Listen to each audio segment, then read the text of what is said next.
अब है गुरु की बारी सिंह राशि के जातकों के लिए इच्छाओं की पूर्ति कराने की, आपके जीवन में आपका नाम को प्रसिद्ध करने की। जय माता दी दोस्तों, आप सभी का स्वागत है हमारे YouTube चैनल अमृता एस्ट्रो में। और आज की इस वीडियो में मैं बात कर रही हूं गुरु बृहस्पति के नक्षत्र परिवर्तन के प्रभाव के बारे में। जैसा कि आपने थंबनेल पर पढ़ा, वो सारी चीजें आपके जीवन में सच होने वाली हैं। कैसे सच होंगी, कब तक होंगी, इसकी चर्चा हम करेंगे। तो देखिए, आपके लिए अगर हम देखें, ये राशिफल चंद्र राशि पर आधारित है। सिंह राशि की मैं बात कर रही हूं, वैसे सिंह राशि के सिंह लग्न के जातक भी इसको देख सकते हैं। तो सिंह राशि के जातकों के लिए गुरु बृहस्पति 14 मई को उनके 11वें घर में आए थे, जो कि इच्छाओं का भाव है, इनकम का हाउस है। अब यहाँ ये अभी राहु के नक्षत्र में थे। आने वाली 13 अगस्त को गुरु के नक्षत्र का परिवर्तन होने वाला है और गुरु अपने ही नक्षत्र पुनर्वसु नक्षत्र में प्रवेश करेंगे। और ये जो गुरु का नक्षत्र परिवर्तन रहेगा 13 अगस्त 2025 से 18 जून 2026 तक, लगभग 11 महीने तक इसका फल आपको देखने को मिलने वाला है। अब ये इतना इंपॉर्टेंट क्यों है? ये इतना इंपॉर्टेंट इसलिए है क्योंकि गुरु अपने ही नक्षत्र में जा रहे हैं। यानी कि गुरु इतने बलवान होंगे कि गुरु जो है ना, वो जहां जिस घर में बैठे हैं उसके द्वारा आपको रिजल्ट दिलाएंगे, जहां दृष्टि डाल रहे हैं वहां से रिजल्ट दिलाएंगे, और जिन घर के स्वामी है वहां से रिजल्ट दिलाएंगे।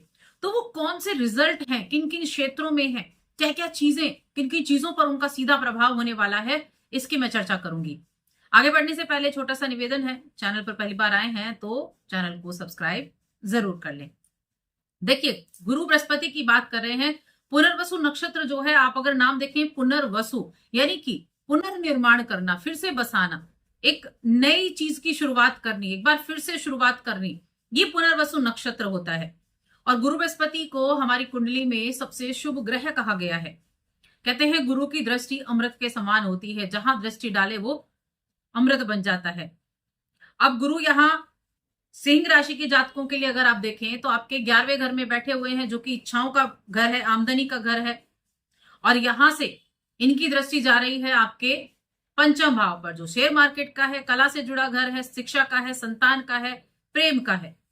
अब यह क्या होगा, क्या क्या चीजें होंगी? सबसे पहले हम 11वें भाव की चर्चा करेंगे, क्योंकि जहां गुरु बैठे हुए हैं सबसे पहले तो वहीं के रिजल्ट देंगे। गुरु को वृद्धि का कारक कहा गया है, गुरु को विकास करने वाला ग्रह कहा गया है, धन के कारक हैं गुरु, धर्म के हैं, संतान के हैं, विवाह के हैं। अब गुरु जो है 11वें घर में बैठकर इच्छा पूर्ति का वरदान जरूर देंगे, इच्छा पूर्ति जरूर करने वाले हैं। किन किन चीजों की इच्छा पूर्ति करने वाले हैं? आपके जीवन में आमदनी अच्छी प्राप्त होगी, व्यापार से पैसा मिलेगा, शेयर मार्केट से पैसा मिलेगा। यहां सबसे ज्यादा इंपॉर्टेंट चीज होती है, देखिए पंचम भाव जो है, जहां पर गुरु की दृष्टि जा रही है, 11वें घर में बैठकर पंचम भाव को देख रहे हैं और पंचम भाव के स्वामी भी हैं। तो शेयर मार्केट में उनको लाभ मिलेगा जिनको शेयर मार्केट की नॉलेज है। नॉलेज सबसे पहले इंपॉर्टेंस जो है वो नॉलेज को दी जाएगी, क्योंकि गुरु बृहस्पति की दृष्टि बड़ी शुभ है, लेकिन वो बैठे शत्रु राशि में है। तो इसीलिए जो नॉलेज है, जो आपके पास ज्ञान है, उसके द्वारा आप रिजल्ट प्राप्त कर पाएंगे। शेयर मार्केट के द्वारा आपको आगे आने वाले 11 महीने में अच्छे रिजल्ट मिलने की संभावनाएं हैं। पंचम भाव शिक्षा का भाव है, जो इस राशि के स्टूडेंट हैं उनको अच्छे रिजल्ट मिलने की संभावनाएं हैं। वो अपने एजुकेशन में अच्छा कर पाएंगे, अच्छे रिजल्ट प्राप्त कर पाएंगे, अच्छी मेहनत कर पाएंगे। इसके अलावा ये संतान का भाव है, संतान प्राप्ति का योग बनेगा अगले 11 महीने में। अब देखिए, गुरु बृहस्पति जब अपनी ही राशि को और पंचम भाव को देख रहे हो तो यकीन मानिए ये संतान प्राप्ति के लिए बहुत अच्छा समय हो जाएगा। और अपने ही नक्षत्र में भी है, तो क्या करेंगे? वृद्धि करना है, पुनर्निर्माण करना है। किन की वृद्धि करना है? संतान की इच्छा है तो संतान की वृद्धि करना है, संतान प्राप्ति कराना है। शिक्षा की इच्छा है, शिक्षा प्राप्त होनी है। अगर कला के फील्ड से जुड़े हुए हैं, मीडिया के फील्ड से जुड़े हुए हैं, थिएटर करते हैं, डांस का शौक है या सिंगिंग का शौक है, कला के फील्ड से हैं, तो रचनात्मकता के फील्ड से हैं, तो उनकी उस इच्छाओं को पूर्ण कराना है। कोई ऐसे चांस आपको मिल सकता है जहां आपको अच्छे रिजल्ट देखने को मिल जाए। इसके अलावा क्या है? अष्टम भाव के स्वामी हैं गुरु बृहस्पति, जहां पर 12 नंबर लिखा हुआ है।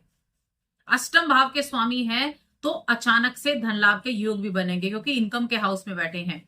देखिए, अष्टम के स्वामी और पंचम के स्वामी होकर लाभ के भाव में बैठना, यानी कि पंचम से भी लाभ होगा, अष्टम से भी। पंचम से शेयर मार्केट से लाभ होगा, थिएटर से लाभ होगा, कला के फील्ड से लाभ होगा। अष्टम से अचानक से लाभ होगा, किसी पॉलिसी से, कोई आपने इंश्योरेंस वगैरह करा रखा था उससे लाभ हो सकता है, कोई आपका इस समय किसी को पैसा उधार दिया था उससे लाभ हो सकता है, कोई पैतृक संपत्ति आपको मिल सकती है ससुराल पक्ष से, क्योंकि अष्टम भाव ससुराल पक्ष का भी है, ससुराल पक्ष से लाभ हो सकता है।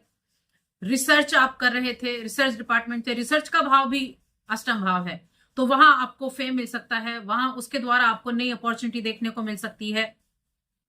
तो ये टाइम पीरियड आपको इन चीजों से अगले 11 महीने में रिजल्ट दिलाएगा, आगे बढ़ने के मौके देगा, आपको आगे बढ़ने के चांसेस मिलेंगे, कुछ कर दिखाने के चांसेस मिलेंगे। वहीं हम गुरु की दृष्टि की जब बात करते हैं तो गुरु की दृष्टि आपके तीसरे घर पर, पंचम पर और सप्तम पर है। तो इस राशि के वो जातक जो प्रेम विवाह करना चाहते हैं, विवाह के योग्य हैं, प्रेम विवाह करना चाहते हैं, तो पंचम को देख रहे हैं और सप्तम को भी देख रहे हैं, तो प्रेम विवाह के चांसेस बन जाएंगे। थोड़े एफर्ट करने पड़ेंगे, लेकिन हाँ, प्रेम विवाह के चांस बनेंगे। इसके अलावा विवाह के चांस बनेंगे। अब सब तो प्रेम विवाह नहीं करना, तो विवाह के भी चांस बनेंगे। थोड़े से एफर्ट करने पे आपको रिजल्ट मिलने शुरू हो जाएंगे। नए पार्टनर, नया कोई बिजनेस स्टार्ट कर सकते हैं, किसी पार्टनरशिप में काम कर सकते हैं, कुछ नई डील आपको मिल सकती है। देखिए, तीसरे भाव पर दृष्टि है, मीडिया के फील्ड से जुड़े हुए हैं, कोई कंटेंट क्रिएटर हैं आप किसी भी तरह से, या फिर आप मीडिया के किसी भी फील्ड से जुड़े हुए हैं, आप यूट्यूब पर ही क्यों ना काम करते हो, आप फ्रीलांसिंग का काम क्यों ना करते हो, तो वहां आपको अपॉर्चुनिटी ज्यादा अच्छी देखने को मिलेगी। आपको इन 11 महीनों में एक बहुत अच्छी ग्रोथ देखने को मिलेगी, अचानक से उछाल आपको देखने को मिलेगा। ये ऐसे योग आपके लिए बने हुए हैं। जब हम किसी अच्छे योग की बात करते हैं कि गुरु की पोजीशन अच्छी है, गुरु अच्छे रिजल्ट दे रहे हैं, और कुंडली में कुछ ऐसे योग भी होते हैं जो दुर्योग होते हैं या फिर जो रोकने का प्रयास कर रहे हैं। लेकिन यहाँ एक चीज आपको जाननी जरूरी है कि जब भी हम अच्छे योग की बात कर रहे हैं तो उस अच्छे योग के पूर्ण रिजल्ट प्राप्त करने के लिए आपको उस पर मेहनत भी करनी होती है कि आपको उसका रिजल्ट ज्यादा मिले। इसके लिए क्या करना है, 11वें, देखिए आपके लिए पंचम भाव के स्वामी हैं, तो मंदिर जाएं, अपने इष्ट देव की आराधना करें, प्रतिदिन मंदिर जाना शुरू करें, नियम बना ले मंदिर जाना है, गए हाथ जोड़े और आ गए, ये आपने नियम बना लिया। कुछ दान पुण्य का काम कर दिया आपने, किसी की मदद आपने कर दी, ये कार्य कर दिया आपने, कोई भी व्यक्ति कोई आपको मदद के लिए दिखा और आप किसी भी तरीके से उनकी मदद कर सकते हैं, आपने मदद कर दी, तो ये बहुत ज्यादा इंपॉर्टेंट होता है कि आप किस ग्रह को कैसे बलि कर रहे हैं। बड़ों का सम्मान करना, बड़े आपके गुरु हो सकते हैं, आपके ऑफिस में आपके बॉस हो सकते हैं, घर में बड़े बुजुर्ग हो सकते हैं, आपके गुरु हो सकते हैं, जो स्टूडेंट है उनके लिए टीचर्स हो सकते हैं, तो अपने से बड़ों का सम्मान करना, ये गुरु को मजबूत करेगा, तो गुरु के रिजल्ट आप अच्छे से प्राप्त कर पाएंगे। फिर कुंडली में कोई योग ऐसे बन रहे हैं, मान लीजिए धीरे धीरे कभी सूर्य केतु के साथ बैठ गया, कभी शुक्र भी आपके नीच की अवस्था में आ गए, तो इस तरह के योग जो बनते जाएंगे, कहीं ना कहीं उनमें आपको प्रभाव जो है उनका कम देखने को मिलेगा, गुरु का अच्छा देखने को मिलेगा। अब शुभ ग्रह को आप बलि करेंगे, उसकी दृष्टियां अच्छी हैं, वो अच्छी जगह पर बैठे हैं, तो आपको रिजल्ट देने का हर संभव प्रयास रहेगा। गुरु की महादशा चल रही हो, अंतरदशा चल रही हो, कुंडली में भी गुरु आपके ठीक ठाक बैठे हुए हो, तो यकीन मानिए ये 11 महीने आपके जीवन में बड़े बदलाव का कारण जरूर बनेंगे। तो बस आज की इस वीडियो में इतना ही। वीडियो कैसी लगी हमें कमेंट करके जरूर बताएं। जय माता।